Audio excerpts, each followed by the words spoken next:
C'est pourquoi je dis avec insistance que le problème des blessures émotionnelles ne réside pas dans les blessures elles-mêmes, mais plutôt dans les réactions lorsque ces blessures-là sont non. Allez, faites de toutes les nations des disciples, les baptisant au nom du Père, du Fils et du Saint-Esprit, et enseignez-leur à observer tout ce que je vous ai prescrit. Et voici, je suis avec vous tous les jours jusqu'à la fin du monde. Tant qu'un homme sera dans les ténèbres, je m'investirai et j'investirai. Tant que les hommes n'aimeront pas leurs femmes comme Christ a aimé et dirigé l'Église, je m'investirai et j'investirai. Tant que les femmes ne seront pas soumises à leur mari comme Sarah l'était à Abraham, au point de l'appeler Seigneur, je m'investirai et j'investirai. Tant que les couples ne vivront pas dans l'unité, la complémentarité, la sainte descendance biologique et spirituelle, je m'investirai et j'investirai. Tant que les familles n'auront pas pour socle un amour inconditionnel, un autel personnel, familial, conjugal, rempli de la puissance du Saint-Esprit, les enfants régénérés, l'unité et les finances consacrées à Dieu, je m'investirai et j'investirai. Tant que les enfants, tant que les adolescents, tant que les jeunes, tant que les célibataires seront confrontés à une crise de modèle et de référence, je m'investirai et j'investirai. Tant que la lumière de Christ ne brillera pas sur les familles, sur l'éducation, sur la religion, sur l'art, la politique, l'économie et les médias, je m'investirai et j'investirai. Tant que, point de suspension, je m'investirai et j'investirai. Alléluia. Guéri des blessures émotionnelles. Tous les hommes, de manière directe ou indirecte, passent par des blessures émotionnelles, qu'ils soient chrétiens ou pas. Le fait d'être chrétien ne vous exempte pas des douleurs de l'âme, des douleurs émotionnelles. Et les douleurs ou les blessures émotionnelles sont parfois plus dangereuses que les douleurs physiques parce qu'elles ne sont pas visibles. Lorsque vous êtes physiquement blessé par un couteau, on peut voir la profondeur de la blessure, on peut compatir et vous pouvez facilement traverser la crise physique. Mais lorsque la douleur est psychique, psychologique, interne, la chose s'avère beaucoup plus complexe, la chose s'avère beaucoup plus difficile. Et cela d'autant plus qu'en Afrique, parfois on ne prend pas en considération l'aspect psychologique de certaines douleurs. On se dit tu souffres, c'est bon, c'est passé, passe à autre chose. On n'a pas la culture de la psychologie, de la psychiatrie, même si nous avons nos propres moyens d'accompagner l'autre, mais plus de temps passe, on se rend compte que beaucoup d'hommes sont émotionnellement blessés de manière inconsciente. Beaucoup de personnes sont émotionnellement blessées sans savoir comment s'en sortir. Alors la vie, c'est une série d'étapes, l'enfance, l'adolescence et l'âge adulte. Et pendant que nous traversons ces différentes étapes-là, alors les hommes développent ce qu'on appelle des masques ou des personnalités différentes pour affronter les douleurs ou encore pour se protéger des souffrances et des guérisons. C'est dit que le problème des blessures émotionnelles ne réside pas dans les blessures elles-mêmes, mais le problème se situe au niveau des réactions vis-à-vis des blessures émotionnelles non guéries. C'est parfois devant une situation qu'on se rend compte que ça ne va pas. Ça ne va pas et on se met à pleurer. On se découvre devant la situation. Parfois c'est juste un peu de choses. Quelqu'un vous a manqué de respect et vous vous mettez à pleurer pendant 2 heures. On a comme l'impression que c'est juste ça, mais c'était la partie visible de l'iceberg.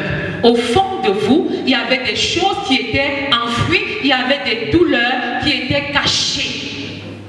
Et donc, l'événement est juste venu réveiller ce qui était en état de dormance, ce qui était en léthargie en vous.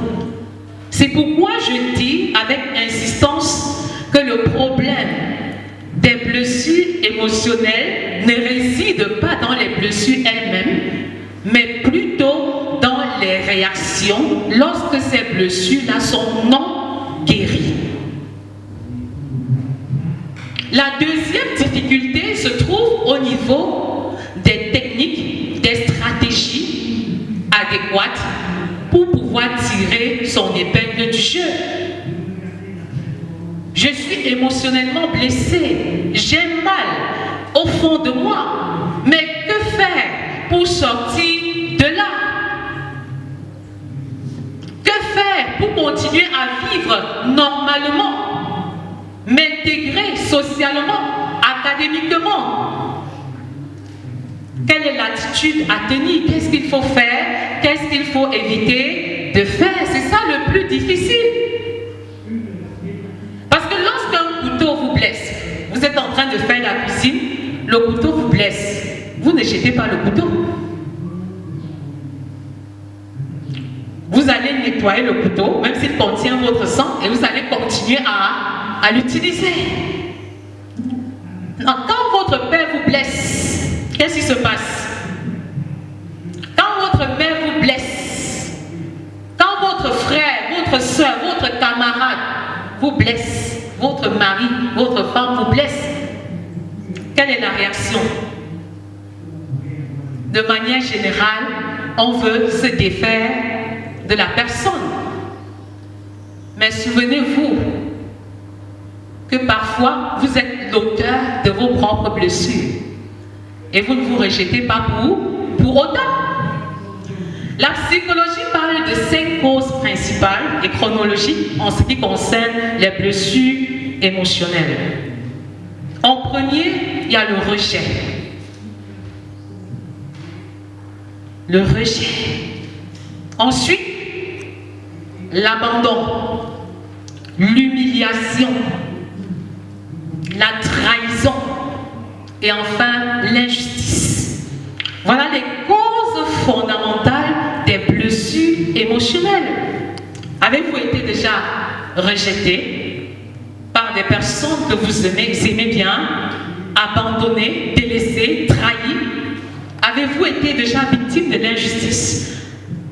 Vous ne pouvez que répondre par l'affirmatif. Que vous soyez enfant, adolescent, jeune, célibataire, marié, nous avons été tous, d'une manière ou d'une autre, été victimes des blessures émotionnelles à un certain moment de notre vie.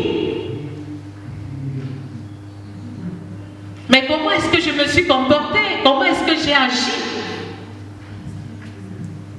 Est-ce qu'il y a eu des personnes tout autour de moi pour m'aider, pour me soutenir à sortir de cette crise? On parle généralement de 2 causes, également, de 2 types de causes. En termes de blessures émotionnelles, 2 types. Il y a des causes progressives, il y a des causes brutales. Un exemple de cause progressive peut être le stress, une pression, l'anxiété, la peur, le refoulement. Parfois, vous êtes blessé, mais vous voulez faire abstraction de la situation. Vous refoulez, vous rejetez la douleur, vous rejetez le mal. Mais le mal revient sous une autre forme.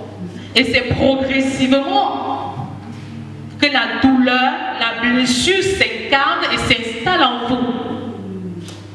Et il y a des causes brutales, comme l'accident, comme l'alcoolisme, comme des violences sexuelles, les abus sexuels, comme la séparation, comme le divorce, comme le décès.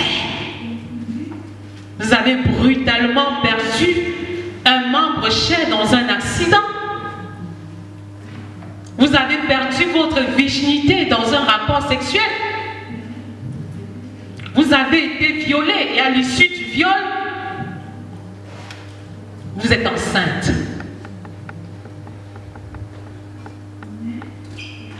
Vous avez été violé et à l'issue du viol, vous vous rendez compte que vous avez une infection sexuellement transmissible. La blessure est profonde. Vous ne voyez pas seulement l'abus sexuel, vous ne voyez pas seulement le viol. Il y a toute une série de choses qui s'accompagnent. Et sont des prédispositions qui ne vous aident pas à vivre une jeunesse épanouie et équilibrée, et encore moins à bâtir un mariage heureux. Parce que lorsque vous voyez votre potentiel mari, vous avez comme impression que votre bourreau est encore en face de vous et que vous allez passer par la même expérience. Et du coup, des idées suicidaires traversent votre pensée. Pourquoi ne pas mettre fin à ma vie? Alors, les blessures émotionnelles altèrent la santé physique, la santé mentale, la santé émotionnelle. Beaucoup de jeunes qui sont malades sur le plan physique ont tendance à guérir le mal physique. Mais lorsque nous parlons du bien-être, il s'agit de la dimension physique, la dimension mentale, la dimension sociale, la dimension émotionnelle et la dimension spirituelle.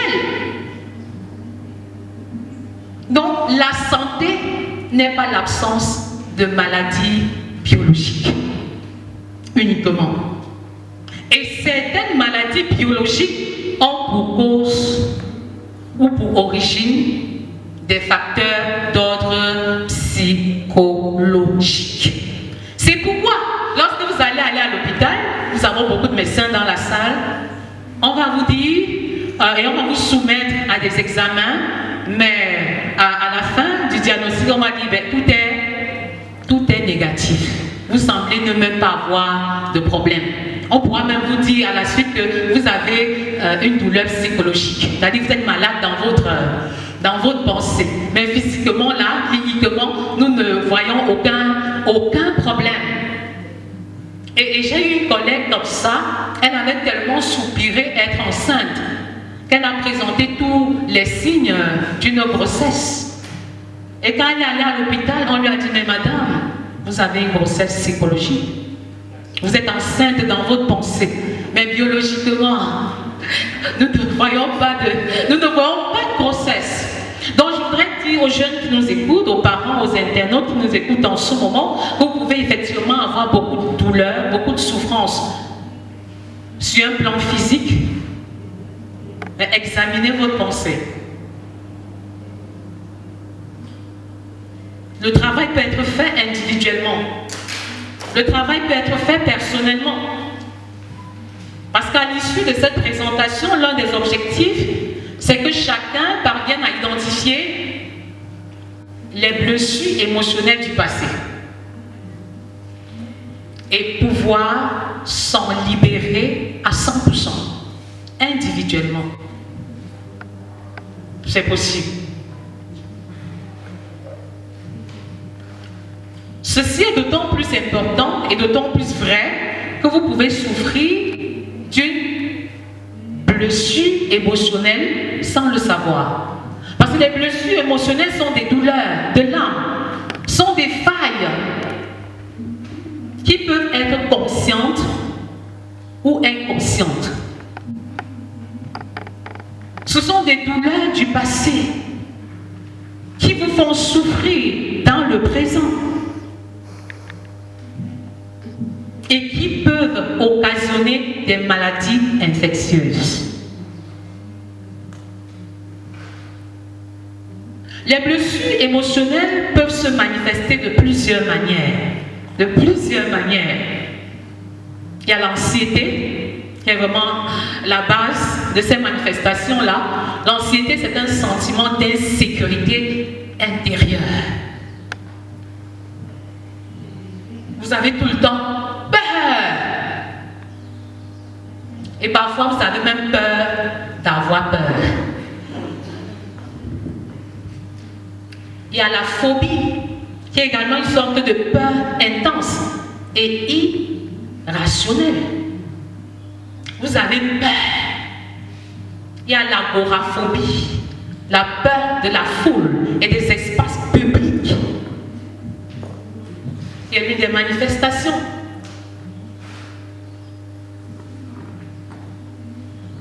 Lorsque vous expérimentez l'agoraphobie, vous ne pouvez pas vous tenir devant des gens et parler. Ce type d'étudiant peut être très intelligent, mais n'aura jamais le courage de lever la main pour poser une question en classe ou encore répondre à une question. Et si jamais il faut faire un exposé individuel, c'est la fin.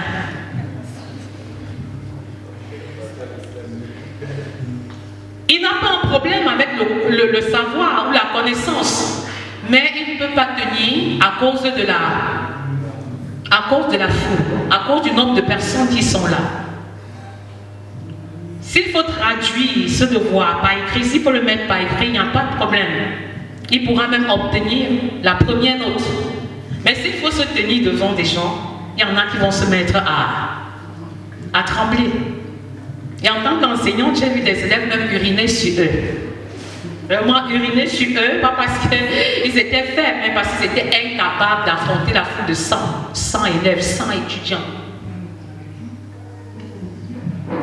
Et généralement, lorsque je me suis rapprochée de tels élèves et de tels étudiants, je me suis rendu compte que le milieu familial n'était pas propice à leur éclosion mentale et intellectuelle. Ces étudiants viennent généralement des familles où on ne les prend pas au sérieux, ils ne sont pas aimés, ils sont rejetés et cela développe une sorte de complexe d'infériorité. Vous savez, lorsque vous avez une haute estime de vous-même, lorsque vous avez une haute opinion de vous, vous êtes capable de vous défendre, de vous battre pour quiconque essaie de voler votre dignité. Mais quand vous avez une basse estime de vous, vous allez subir. Vous allez dire, à quoi bon? On m'a toujours dit que je n'étais pas la plus belle. J'étais laide, j'étais noire, je n'étais pas brillante. Est-ce que vous voyez un peu? Il y a des enfants qui finissent par intérioriser ça. J'ai eu une élève qui a fait 3 années successives en classe de 3e. Pourtant, elle était intelligente. Mais elle avait un seul problème.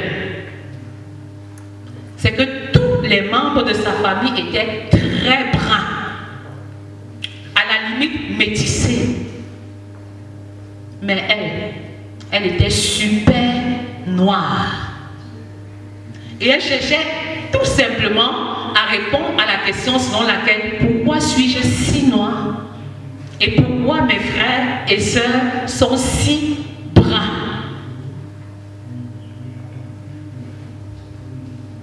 Elle a passé 3 années dans une classe. Et quand elle a su de quoi il était effectivement question, elle a réussi son examen la même année. Vous savez pourquoi? C'était un enfant naturel en fait. On ne lui avait jamais dit qui était son père et d'où elle venait. Et les parents doivent faire énormément attention à ce niveau. Énormément attention à ce niveau. Il y a des vérités qu'on ne peut pas cacher.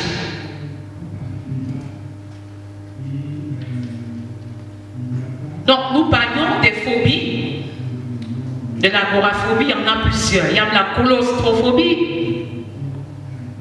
Mais il y a surtout les dépressions. Des dépressions qui se manifestent aussi par des peurs, mais aussi par une absence de plaisir. La vie ne sert à rien. Rien ne nous intéresse. On vit pour vivre. On a des pensées suicidaires. On est limité dans la façon de penser. On a des troubles de concentration. Et on est animé par des plaintes somatiques. Vous savez que l'homme est corps et âme, psychosomatique. Les plaintes somatiques se multiplient.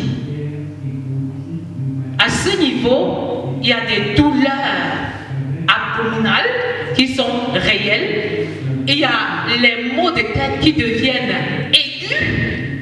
Et il y a également un trouble de comportement en ce qui concerne les habitudes alimentaires. Il y en a qui deviennent anorexiques et d'autres boulimiques.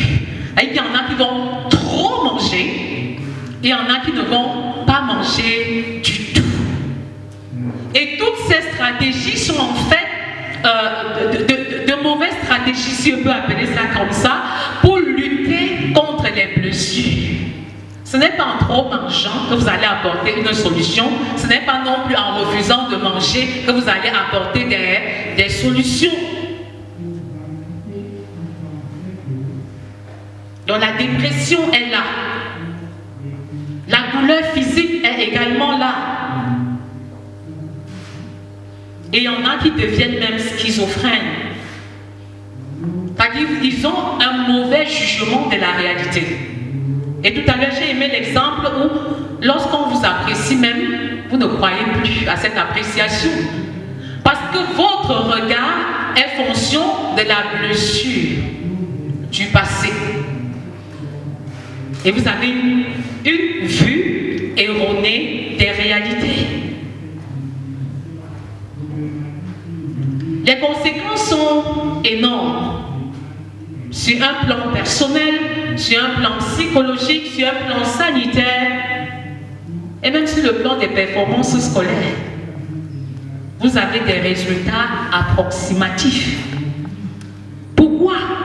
Parce que généralement,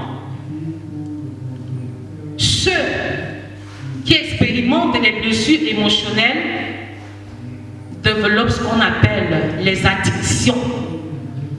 Les addictions, c'est-à-dire il s'agit de dépendre de certaines substances qu'il faut consommer ou alors de certaines activités qu'il faut mener à tout prix et à tous les prix. Vous êtes addictif. Nombreux sont les jeunes qui sont addictifs au téléphone, aux réseaux sociaux, au sexe. Vous êtes addictif quand vous ne pouvez pas vous abstenir ou de boire certaines substances. Il faut absolument fumer. Il faut absolument manger. Il faut absolument être sexuellement actif. Mais le vide affectif ne se comble pas. Le vide affectif n'est pas comblé.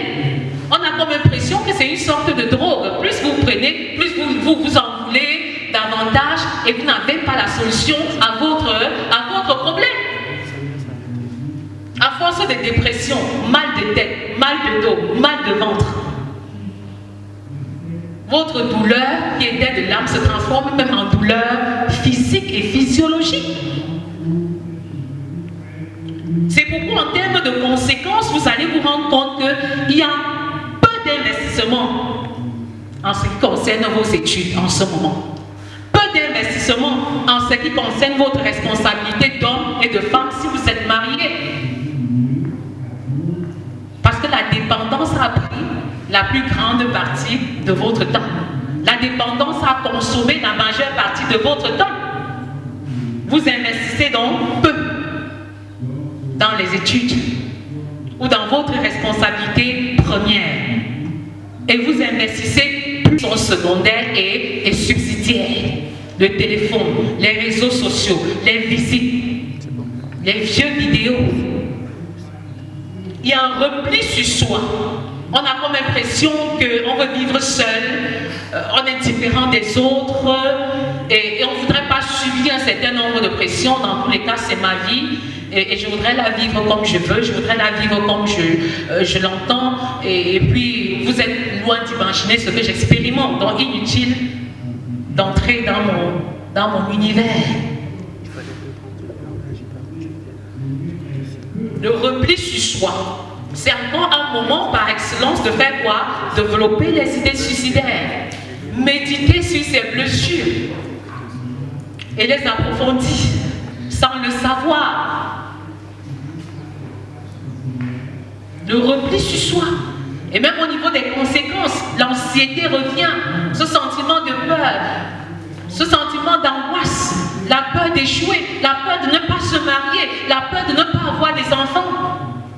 La peur de ne pas trouver un emploi, la peur d'être trahi, la peur d'être encore victime d'injustice. On se renferme et on développe donc des comportements à risque, comme par exemple se jeter dans les bras de la première personne qui arrive et qui semble nous donner le bonheur, entre guillemets. On se donne facilement parce qu'on a une basse estime de soi. On prend des comportements à risque et on est prêt à transgresser la loi à la maison, au lycée, à l'université, au lieu de service.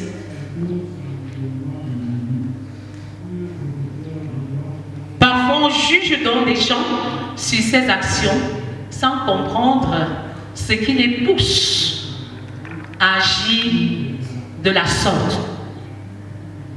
C'est pourquoi les personnes qui sont blessées et qui attendent parfois le secours des autres sont davantage blessées. Surtout lorsqu'on est incompris de notre entourage. Donc, il y a lieu de se poser la question, que faut-il donc faire? Que faut-il envisager pour que je sorte de mes blessures émotionnelles? Je suis guérie de mes blessures émotionnelles en 6 étapes. C'est ainsi que j'intitule cette petite partie. Je suis guérie et délivrée de mes blessures émotionnelles en 6 étapes. Est-ce que tu veux être restauré? Jésus est le restaurant. Et lorsqu'on va au restaurant, on passe la commande. Quand vous passez une commande au restaurant, on vient et on vous donne ce que vous avez demandé. Ça, c'est la clé pour ouvrir votre propre restauration. Jésus est le restaurant. Quelle est la commande que vous passez en ce jour? Le DG, le riz de lait. Votre commande sera exécutée à la lettre. Avec beaucoup de piment, peu de piment, à vous de décider. Je suis guérie de mes blessures émotionnelles en 6 étapes. Première étape de ma restauration.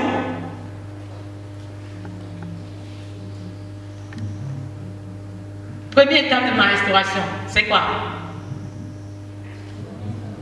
Hein?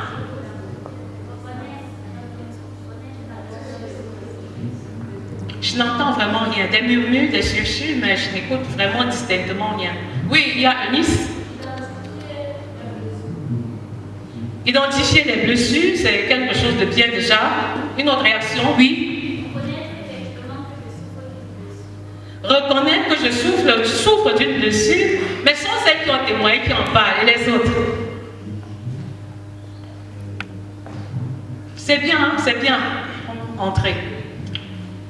2 jeunes filles. Oui, une troisième, elles sont vaillantes. Accepter effectivement qu'on a un problème. Accepter définitivement. Effectivement. C'est-à-dire admettre que mon problème est véritablement un problème. J'attends 2 autres réactions. Merci, c'est une très bonne... Oui, Ariane. Être animé du désir de guérir, ça aussi c'est quelque chose de central. Mais ici, j'ai eu 4 réponses là, aucune réponse ici. J'attends des réponses ici. Qu'est-ce qu'il faut faire?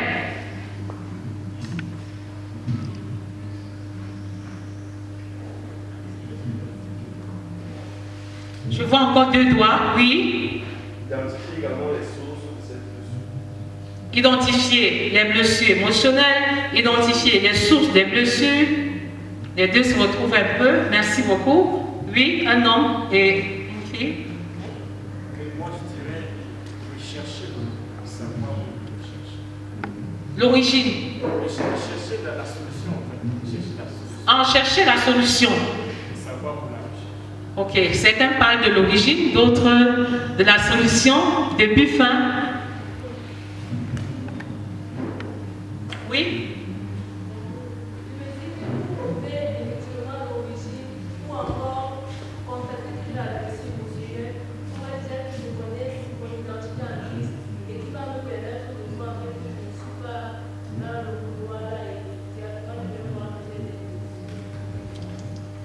Merci beaucoup.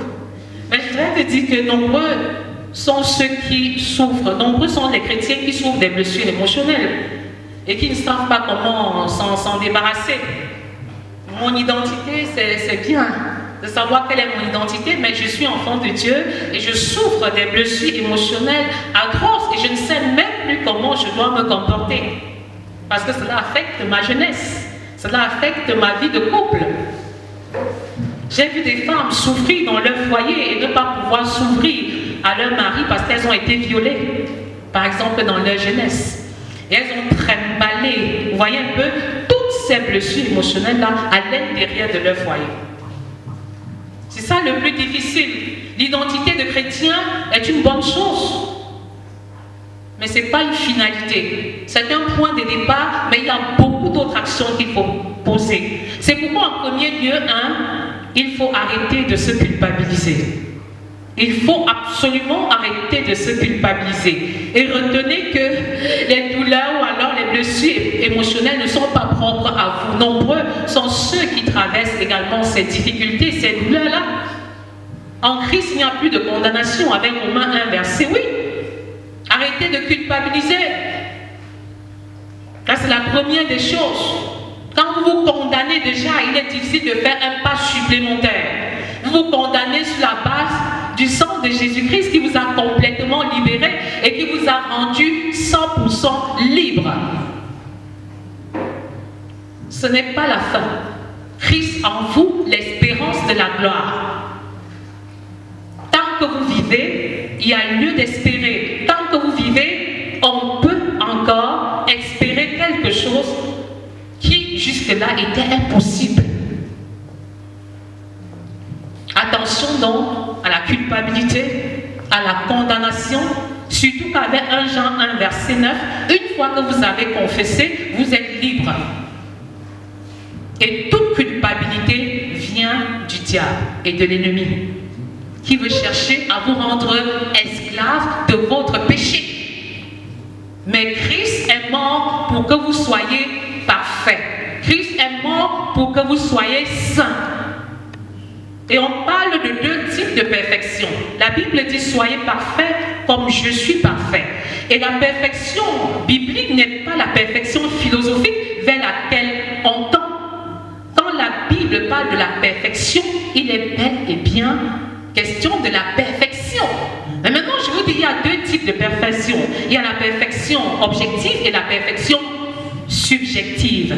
La perfection objective est l'œuvre de Christ à la croix pour te restaurer, pour te guérir, pour te justifier, pour te sanctifier. Donc vous êtes parfait, pas à cause de ce que vous avez réalisé, mais à cause du sang de Christ. Vous êtes parfait à cause de l'œuvre de Christ. Vous êtes parfait à cause du sang de Christ, l'agneau immolé à la croix. Et tous les hommes peuvent bénéficier de cette perfection objective. Si vous décidez de regarder à l'œuvre de Christ à la croix. Il y a maintenant ce qu'on appelle la perfection subjective. La perfection subjective est la réponse de chacun de nous à la perfection objective et à l'œuvre de Christ à la croix. C'est-à-dire, comment est-ce que je travaille à ma sanctification, à ma purification? C'est donc un acte personnel, un engagement personnel à vivre dans la pureté, dans la sanctification. Vous voyez les deux aspects qui sont complémentaires. Et l'on ne saurait séparer l'un de l'autre. En Christ, nous sommes parfaits. En Christ, nous sommes saints. Et chaque jour, nous travaillons à nous approprier la perfection subjective au travers de notre vie de sanctification. Comment est-ce que je prie? Comment est-ce que je médite? Et comment est-ce que je me sépare de tout ce qui ne glorifie pas le Seigneur? Est-ce que vous voyez ça? C'est-à-dire que tu as subi un traumatisme, le décès, un accident, tu as perdu un de tes membres et tout. Le sang de Jésus lave tout ça, pardonne tous ces éléments. Mais toi, tu as besoin de t'approprier ce que Christ a fait à la croix. Et c'est souvent ça le plus difficile. Si tu vas dans un restaurant, on a dit Christ c'est le restaurant. Tu as faim et tu ne passes pas la commande de ton repas, on ne te servira rien à manger. Pourtant, tu es dans le restaurant. Et ça me rappelle ce monsieur qui avait fait 2 semaines de voyage en bateau. 2 semaines de voyage en bateau. Et quand les hôtesses distribuaient le repas, lui ne demandait pas. Donc on donnait à ceux qui en demandaient. Si vous avez déjà voyagé en avion, c'est un peu comme ça que ça se passe. C'est-à-dire que les hôtesses distribuent le repas à ceux qui en ont besoin. C'est après 2 semaines que le monsieur se met à genoux et crie à l'hôtesse, s'il vous plaît, aidez-moi. Donnez-moi un peu à manger parce que j'ai consommé tous les biscuits que j'avais pour le voyage. Mais l'hôtesse stupéfaite de lui dit, le vide du bateau vous donne accès à tous les repas. Telle est la condition de la plupart des personnes qui souffrent des blessures émotionnelles. Elles sont ignorantes des avantages et des bénéfices qui sont à leur disposition. C'est pourquoi il faut arrêter, en premier lieu, de se condamner, de se culpabiliser et de croire que c'est la fin. Il y a beaucoup de femmes, par exemple, qui vont prendre beaucoup de temps à pleurer, tout le temps. Se retirer même et pleurer. C'est des signes, des blessures émotionnelles qui sont enfouies au fond de vous. C'est pourquoi en deuxième lieu, il faut affronter. C'est vrai que votre passé n'est pas votre prison, mais vous devez affronter chaque douleur, chaque blessure émotionnelle par laquelle vous êtes passé. Arrêtez de refouler, arrêtez d'éviter, parce que cette blessure-là vous rattrape. Mais retournez dans votre passé, retournez dans votre passé, rentrez dans votre passé. Tout à l'heure, on parlait des étapes de la vie dans votre enfance, dans votre adolescence et même dans votre âge adulte. Sortez de la prison de vos blessures. Ouvrez les portes. Affrontez les blessures face à face. Parlez à vos blessures. Prenez de l'ascendance sur les blessures. Libérez-vous des blessures. Sinon, vous allez toujours passer le temps à pleurnicher, à souffrir, à pleurer, à avoir des maux de tête, des douleurs abdominales, à enfreindre la loi, à transgresser la loi pour attirer même l'attention sur vous.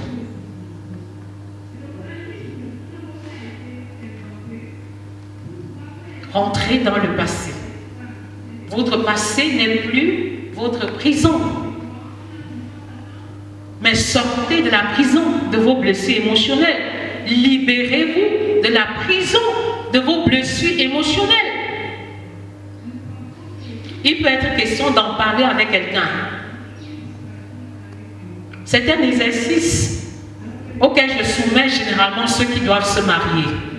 Il est important pour la connaissance personnelle, mais aussi pour la connaissance mutuelle. Et c'est l'envol, avoir le contrôle sur vous, avoir la maîtrise de la situation. Parce que la Bible dit que les choses anciennes sont passées et que toutes choses sont devenues nouvelles. Si quelqu'un est en Christ, il est une nouvelle créature. Les choses anciennes sont passées. Voici, toutes choses sont devenues nouvelles. Mais même devenu chrétien, il faut faire ce travail que je vous prescris aujourd'hui. C'est un travail de fond qui peut nécessiter l'accompagnement des personnes neutres et matures. Comment ça se passe? Généralement, j'observe beaucoup. Et quand je demande aux personnes de me narrer leur histoire, rien qu'en écoutant l'histoire, je peux identifier toutes les crises et toutes les blessures émotionnelles par lesquelles vous êtes passés. Parce que vous ne racontez pas de la même manière. Et l'œil d'un professionnel comprend que je reviendrai sur tel aspect et sur tel autre aspect, parfois sur lequel vous passez de manière rapide.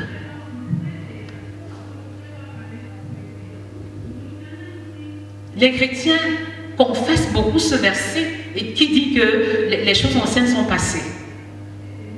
Mais eux-mêmes, ils ont du mal à expérimenter leur nouvelle identité en tant qu'enfants de Dieu. Beaucoup de chrétiens sont encore contrôlés par leur passé. Ils sont encore dirigés par leur passé. Tu es chrétien, mais c'est ton passé qui détermine ce que tu fais et ce que tu feras. Vous savez, il n'y a que 3 points dans le temps, le passé, le présent et l'avenir.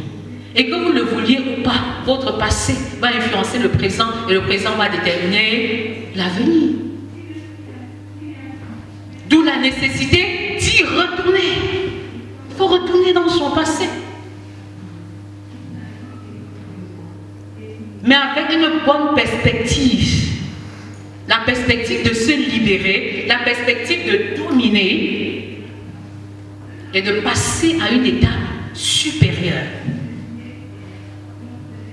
Il y en a qui peuvent s'en sortir individuellement, mais nombreux sont ceux qui auront besoin d'accompagnement et d'aide. Je crois que l'académie qui nous invite est mieux placée pour nous orienter dans ce sens.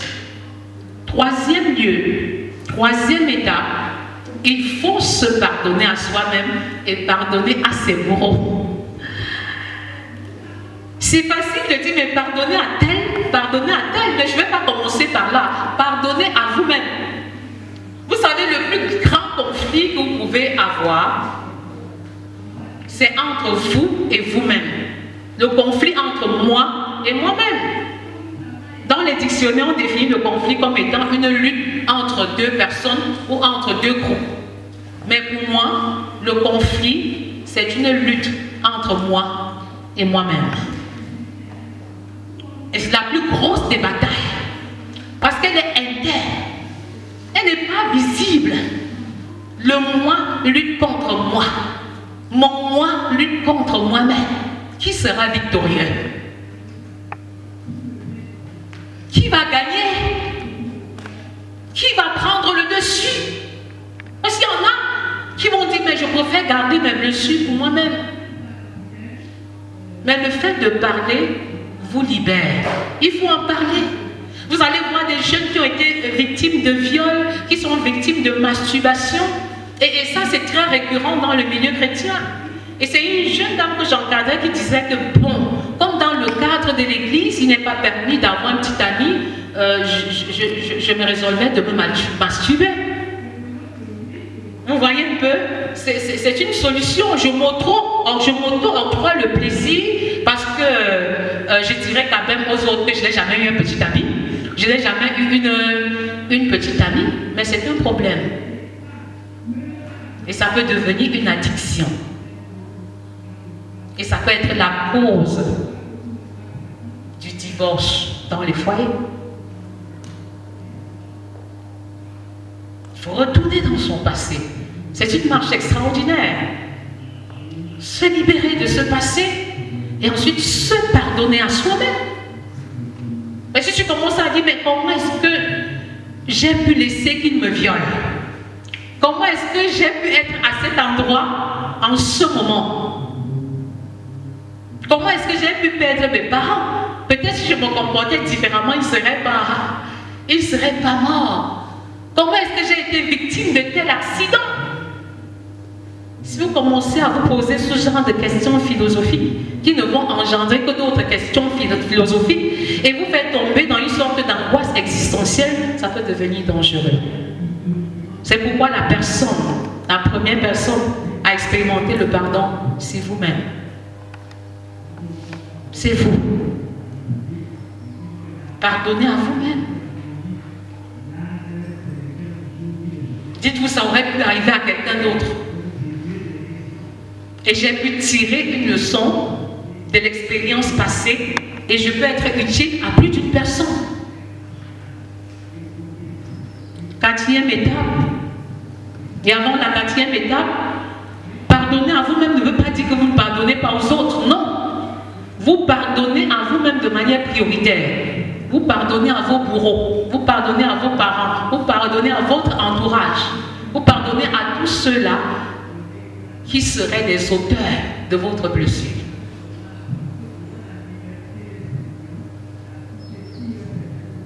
Sans rien attendre en retour. Le pardon va vous libérer. Et le pardon va bénir l'autre.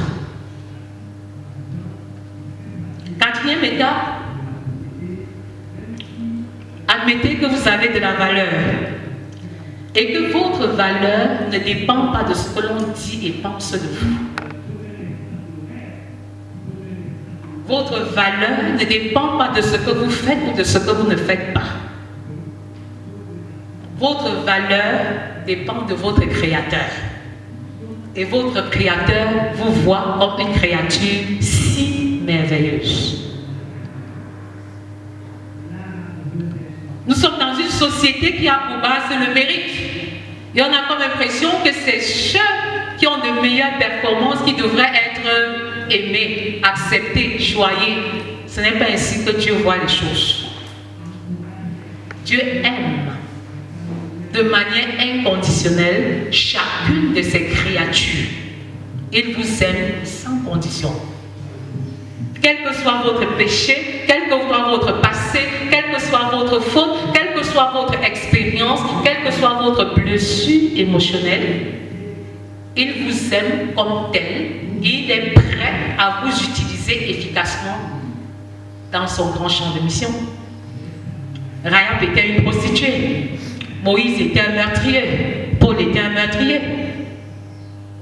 Mais Dieu les a utilisés puissamment dans le grand champ de mission. On fait abstraction de cela, de tes limites, de tes faiblesses, de tes manquements. Et engage-toi à être un instrument que le Seigneur va utiliser efficacement dans le champ du discipulat et dans le champ de la mission.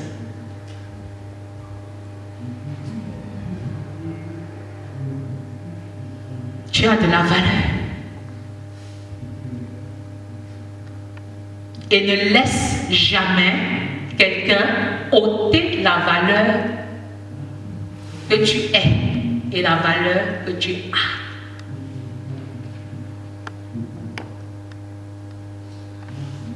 Parce qu'il y en a qui se plaignent, qui pleurent, qui pleurnichent, juste parce qu'ils n'ont pas pu défendre qui ils sont, à cause de la basse estime.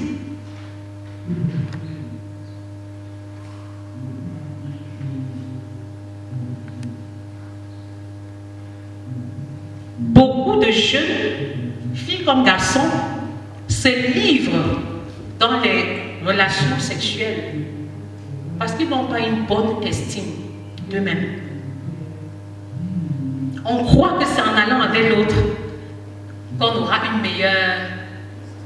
une meilleure valeur.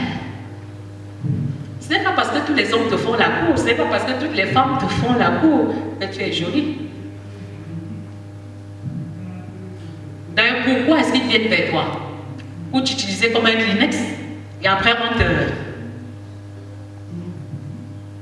jette.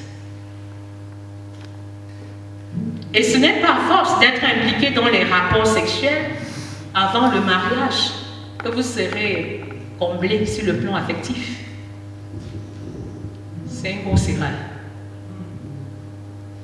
J'ai vu des jeunes qui, souffrant des crises affectives au sein de la cellule familiale, se sont jetés dans les bras des hommes et des femmes à l'extérieur. C'est ce que nous appelons comportement à risque, à grand risque. C'est pourquoi il faut revenir à la maison. Il faut revenir sur le bon chemin.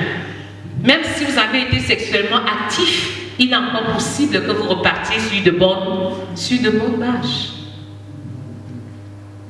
Lorsque l'autre vous a déjà vu nu, vous avez perdu votre estime, hein? Vous avez perdu votre valeur.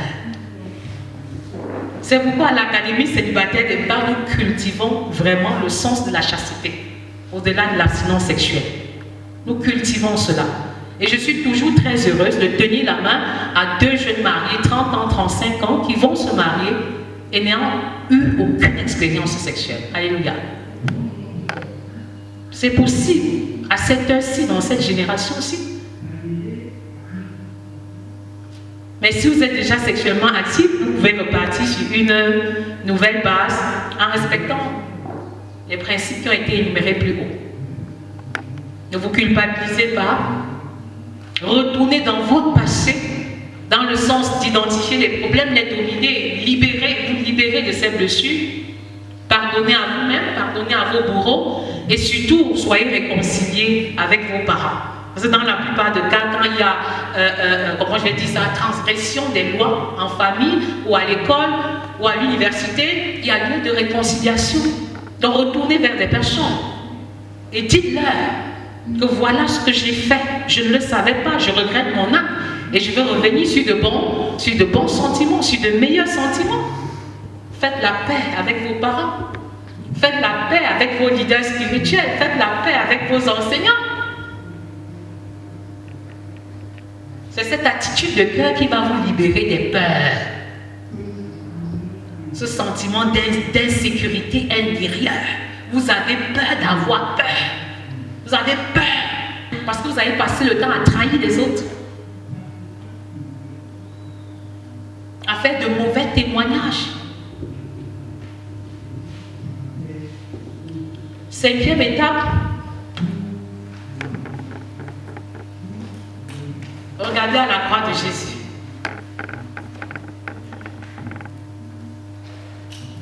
Je voudrais vous dire que Jésus a été victime de toutes les formes de blessures émotionnelles.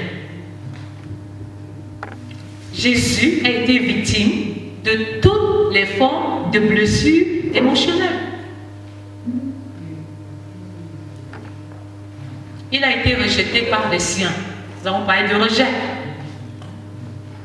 On n'a pas vu en lui le sauveur de l'humanité. On savait que c'était le fils de Marie et de Joseph le charpentier.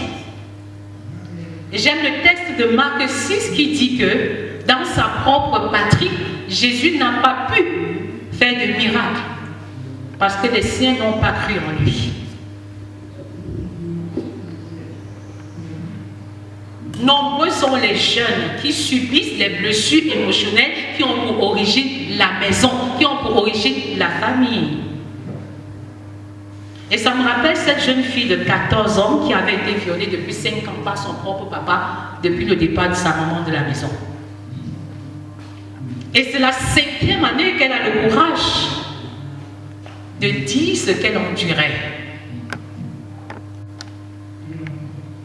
Combien sont ceux qui ont été victimes de l'inceste?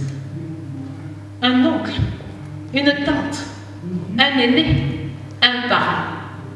Si celle-là peut être blessée par son propre père, combien de fois les autres? Jésus a été victime du rejet. Il a été abandonné des siens. Il a même été abandonné par son père. Son propre père. Donc vous n'êtes pas les premiers à expérimenter les blessures émotionnelles.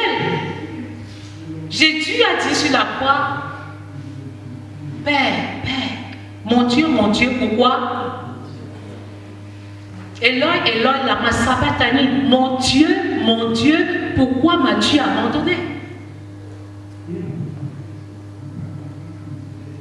Parce qu'effectivement, sur la croix, il portait toutes les souillures de l'humanité. Il était tellement laid et hideux avec son péché que son père a détourné le regard de lui.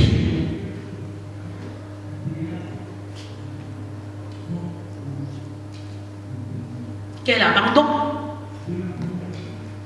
Son propre père, à qui il a été loyal, à qui il a été toujours fidèle.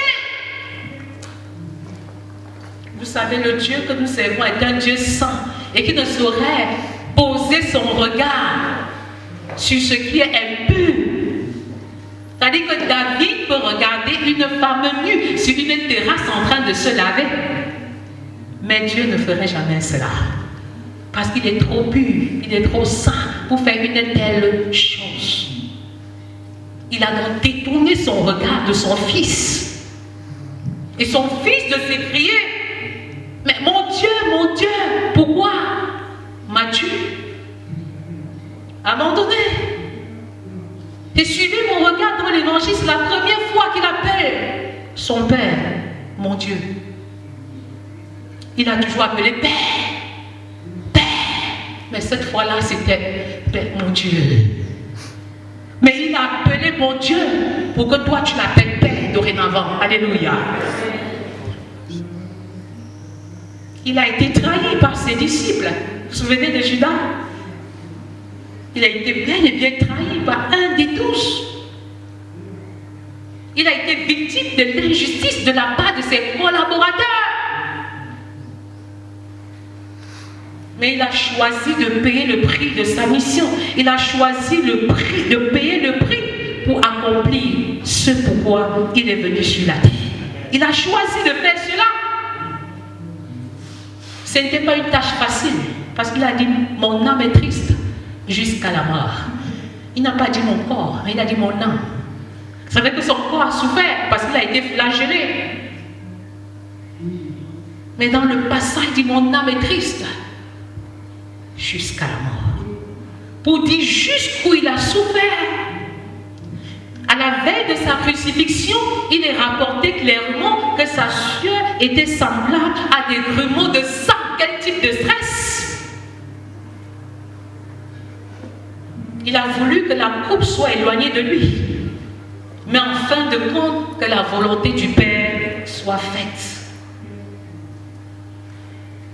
Vous convenez avec moi que Jésus est passé par toutes les formes de blessures émotionnelles.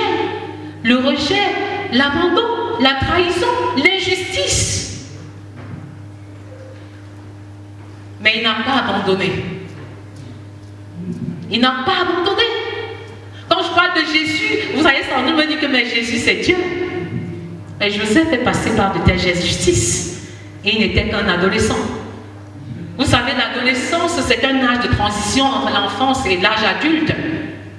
L'adolescent n'est ni enfant ni adulte. Il se bat à se construire une personnalité, à construire ses relations amicales et amoureuses, à avoir une percée sur le plan professionnel. Est-ce que vous comprenez ça? Il n'était qu'un adulte quand il fut vendu par ses frères, quand il fut trahi par ses frères.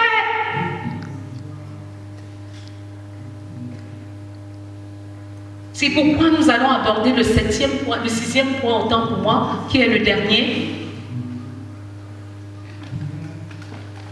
Derrière votre douleur se cache votre bonheur. Derrière votre douleur se cache votre bonheur.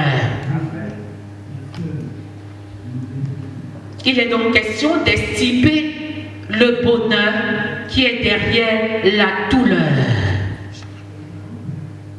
Derrière la douleur, les blessures de Jésus-Christ se cachait le salut de l'humanité. Derrière les douleurs de Joseph se cachait le salut de tous ses frères, le salut des Juifs, le salut d'Israël, le salut de toi et de moi. Parce que toute la race humaine aurait pu être exterminée par la famine en cette saison. Derrière tes blessures émotionnelles, qu'est-ce qui se cache? Le bonheur est à la croix.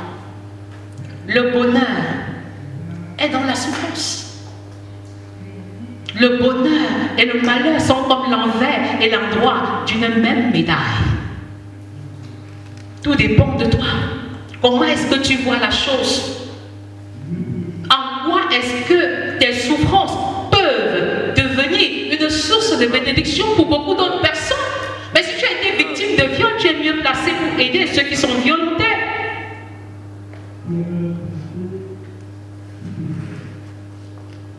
Si tu as été victime de maltraitance, tu peux mieux comprendre la condition des personnes qui sont maltraitées. Si tu es passé par la boulimie ou par l'anorexie, trop manger ou manger trop peu, tu peux mieux aider ceux qui passent par ces conditions.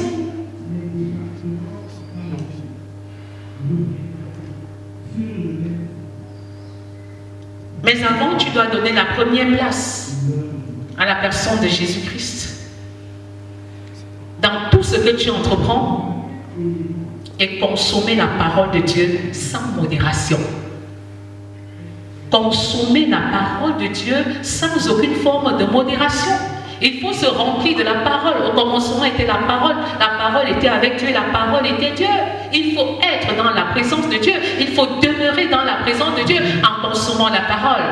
Il a fallu que Dina sorte de la présence de Dieu pour être violée par le prince. Si elle n'était pas sortie de la présence de Dieu, elle ne devait pas passer par là. Alors, c'est dans la présence de Dieu que tu auras la guérison à toutes tes blessures émotionnelles. Hors de la présence de Dieu, c'est le désespoir, c'est le chaos, c'est l'angoisse existentielle, c'est la dépression, les addictions, la schizophrénie, l'anxiété, la phobie, l'agoraphobie. Il faut être dans la présence de Dieu, c'est ponctuel, mais il vaut mieux demeurer dans la présence de Dieu, c'est continu. Demeurer dans la présence de Dieu en dévorant la parole. Le Seigneur demande au prophète d'avaler le rouleau. Avaler le rouleau. Ce sera agréable, sucré à la bouche, même amer dans le ventre. Mais il faut payer le prix de demeurer dans la présence de Dieu. Et tu seras à l'abri des blessures émotionnelles. Tu auras la capacité de dominer tes blessures émotionnelles. Tu auras le potentiel d'avoir le dessus sur tes blessures émotionnelles et tu pourras expérimenter quelque chose d'extraordinaire. Alléluia.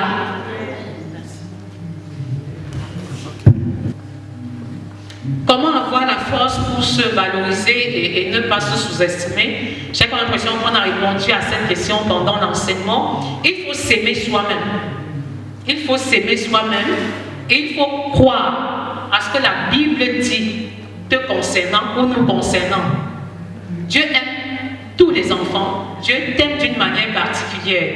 Et ta valeur dépend de ce que Dieu t'aime et non des injures et des insultes que les gens prolifèrent à ton endroit. Si tu veux tenir compte de ce que l'on dit de toi, tu peux ne pas vivre longtemps. Et tu risques de ne pas savoir qui tu es. Et tu vas dépendre des valeurs qui sont erronées.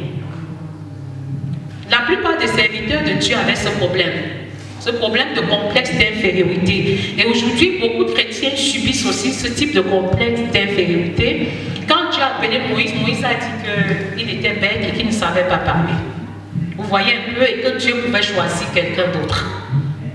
Quand il a appelé Gédéon, Gédéon disait qu'il était issu d'une famille pauvre et qu'il était le plus jeune d'une grosse tribu. Ça peut être aussi votre situation.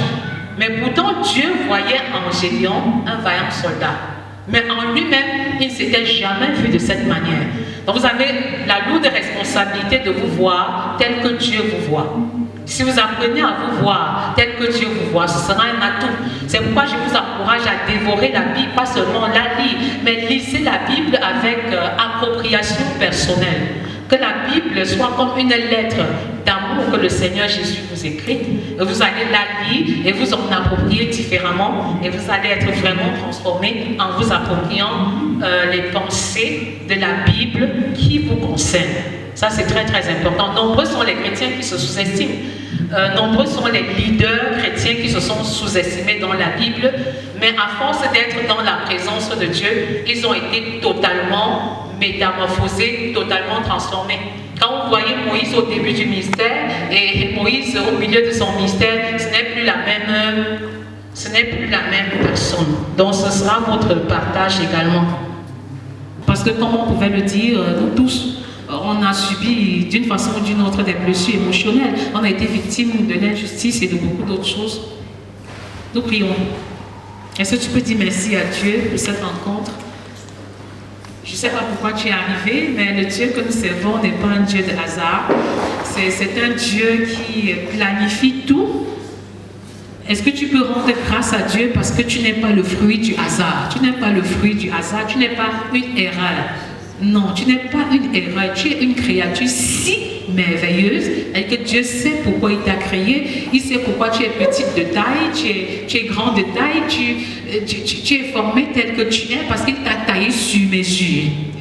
Il a tout mesuré, il a tout jaugé et il trouve que tu es belle, il trouve que tu es beau et ne laisse jamais qui que ce soit te démontrer l'inverse de ce que le Seigneur dit de toi. Ne laisse personne le faire. Nous allons continuer à prier en ce moment en passant par les différentes étapes pour nous approprier la restauration complète. Souvenez-vous que Jésus est le restaurant. Vous passez la commande et on vous sert ce que vous voulez manger. Je ne sais pas quel est le type de blessure émotionnelle qui te caractérise maintenant. Est-ce que tu es passé par une sorte d'injustice, de trahison, de rejet, d'abandon et tu voudrais vraiment t'en débarrasser complètement? Alors regarde à la croix de Jésus. Regarde à la croix de Jésus et dis-toi qu'il n'y a plus de condamnation en Jésus. Il n'y a plus de condamnation pour ceux qui sont en Christ Jésus. Confesse qu'en Jésus, tu es libre et libéré. Confesse qu'en Jésus, tu es une nouvelle créature. Proclame qu'en Jésus, les choses anciennes sont passées, les viols du passé sont passés, les tortures, les angoisses, les maltraitances du passé sont passées et que toutes choses sont devenues nouvelles et que tu regardes même ces choses-là comme des opportunités pour bâtir ton caractère et pour t'élever spirituellement comme ce fut le cas de Joseph. Maintenant, jette un regard dans ton passé et identifie les blessures émotionnelles de ta vie. Identifie les blessures émotionnelles de ton enfance. Identifie les blessures émotionnelles de ton adolescence et même de l'âge adulte. Toutes les fois où tu as été victime, toutes les fois où tu as été victime d'injustice, de trahison, d'abandon, de rejet, reconnais, entre dans le passé pour dire j'ai la victoire sur le rejet, j'ai la victoire sur la domination, j'ai la victoire sur la trahison, j'ai la victoire sur ce viol, j'ai la victoire sur cet acte sexuel qui n'était pas volontaire, j'ai la victoire sur ces maltraitances, j'ai la victoire sur ces mauvaises paroles, j'ai la victoire sur ces insultes, j'ai la victoire sur ces paroles méchantes adressées à mon endroit. Je suis victorieux en Jésus-Christ, je suis victorieux en Jésus-Christ. Mon passé n'est plus ma prison, mon passé n'est plus la prison. Je prends autorité, mon identité en Christ. Je suis le sel de la terre, la lumière du monde. Je suis l'ambassadeur de Christ. Je suis l'extension de Jésus. Ce que Jésus a commencé, je l'achève. Je proclame que dorénavant, je suis un adorateur en esprit et en vérité. Je recherche la paix avec tous et la sanctification sans laquelle nul ne verra Dieu. Je déclare que dorénavant, tel il est, tel je le suis dans ce monde. Je suis comme Jésus et je fais comme Jésus. Je proclame que je suis un serviteur, une servante. Je suis un serviteur, une servante selon le cœur de l'Éternel. Christ est venu, le Fils de l'homme est venu, non pas pour être servi, mais pour servir et donner sa vie en rançon pour plusieurs.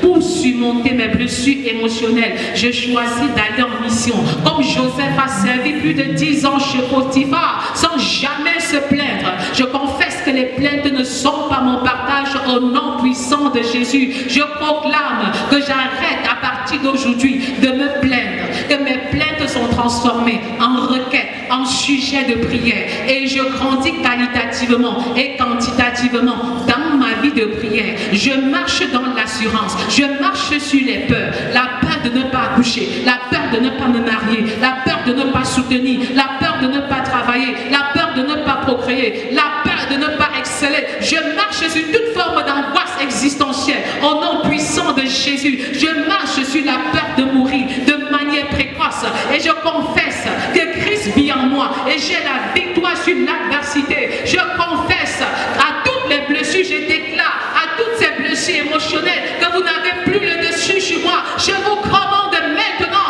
de libérer ma vie parce que le Seigneur m'a donné le pouvoir de marcher sur les serpents, les scorpions et sur toute la puissance de l'ennemi. Je marche sur la trahison, je marche sur l'injustice, je marche maintenant sur toute forme de rejet, je marche sur l'abandon et je proclame que je suis une créature nouvelle. Je marche en nouveauté de vie. Je ne marche plus par la foi, par la vue, mais je marche par la foi en Jésus-Christ parce que je suis une nouvelle créature.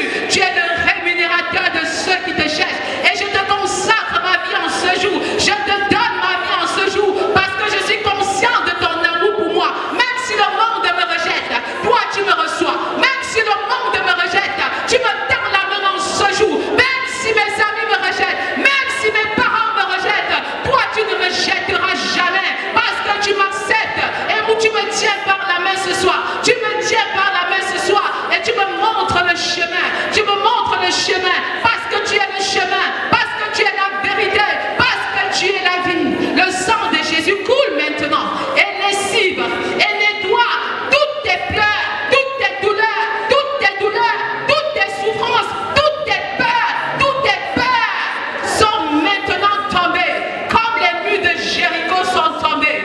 Tes peurs tombent maintenant, ton anxiété tombe maintenant, tes dépressions tombent maintenant au nom puissant de Jésus. Tes dépressions sont vaincues au nom puissant de Jésus. Tu marches en nouveauté de vie. Tu es la lumière de Christ. Tu es l'étoile qui éclaire ta génération. Tu es celui sur qui le Seigneur va s'appuyer pour bénir d'autres personnes. Oh, le Seigneur te donne la capacité de pardonner à toi-même, de pardonner à tes bourreaux, de pardonner à tes parents, de pardonner à tes frères et sœurs et de repartir sur de nouvelles bases. Refuse de construire ta vie sur des souvenirs tristes. Refuse de construire ta vie sur des douleurs, sur des échecs, sur des expériences douloureuses. Parce que le sang de Christ te sanctifie, le sang de Christ te justifie, le sang de Christ te revigore, le sang de Christ te donne de repartir sur une nouvelle base. Toi qui as perdu ta virginité, je te restaure. Toi qui es dans la virginité, je te tiens par la main et tu y arrives, marié dans cette étape, au nom puissant de Jésus. Je confesse des mariages selon le cœur de Dieu, des maris selon le cœur de Dieu, des femmes soumises, des maris aimants, des foyers complémentaires et vivant sur la base de l'unité, au nom puissant de Jésus. Le Seigneur te dit en ce jour, je vois tes larmes. Je vois tes larmes, je suis le consolateur par excellence. Jésus-Christ intercède, est ton avocat au ciel. Il intercède auprès du Père. Le Saint-Esprit sur la terre intercède également en ta faveur. Tu n'es pas seul dans le processus. Tu ne seras jamais seul. Tu ne seras jamais seul. Il te tend encore la main ce soir. Il te dit, viens mon enfant, viens ma fille, viens mon fils. Il n'y a pas de douleur que je ne puisse guérir. Parce qu'à la croix, j'ai porté toutes tes meurtrissures. À la croix, j'ai porté toutes tes douleurs. À la croix, j'ai porté toutes tes souillures. Tu es une nouvelle créature. Oublie le passé.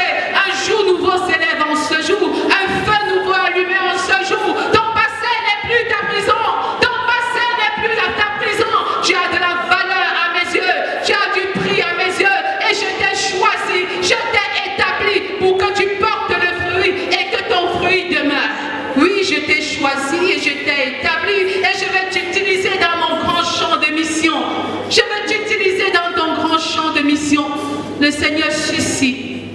des célibataires équilibrés, des jeunes équilibrés qui vont le servir en étant en harmonie avec les membres de leur famille, en étant en harmonie avec les membres de la famille divine.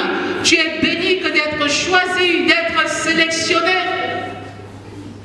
Repars sur de nouvelles bases dans ta marche avec le Seigneur. Évalue ta vie de prière, ta vie de méditation. Évalue-toi de manière objective et sans complaisance. Évalue-toi. Le Seigneur veut t'utiliser puissamment.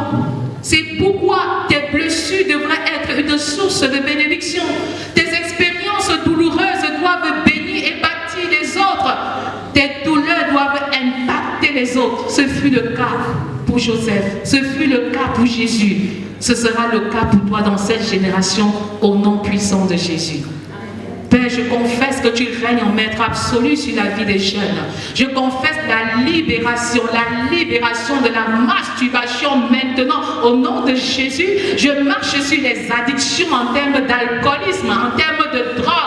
Je marche sur toute forme de dépression et je confesse qu'ils sont libres et libérés de toutes leurs blessures au nom puissant de Jésus. Amen. Si vous avez aimé cette vidéo, alors abonnez-vous, activez la cloche de notification, laissez un commentaire, partagez pour restaurer une vie, une famille dans le but d'impacter une nation, le monde entier. Soyez bénis.